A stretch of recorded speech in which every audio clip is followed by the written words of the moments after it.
Hello, this is a coronal section of the brain, and we can see the midline here and the hemispheres. Over here are the two lateral ventricles. So this brownish area here represents the gray matter of the basal ganglia, and over here too. And if you compare them on both sides, we can see that definitely this area is abnormal. So let's zoom in on this. And what we're seeing here are some irregular cavities here as well as here and here and here. The edges are fairly well demarcated. There is no obvious rim of greenish purulent material, nor is there any purulent contents within the cavities.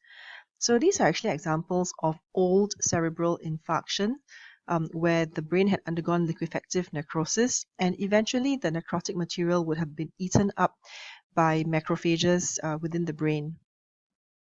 Now let's just take a minute to compare this infarction that we just looked at to this other localized lesion in the brain.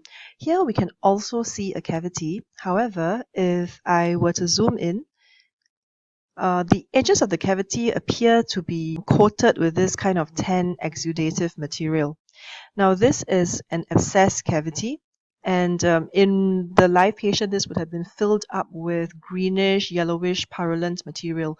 Of course, most of this would have dropped out during processing, but you can still see that there is this exudate at the inner lining of the cavity, whereas when you compare this with the cerebral infarction, the cavity is very clean.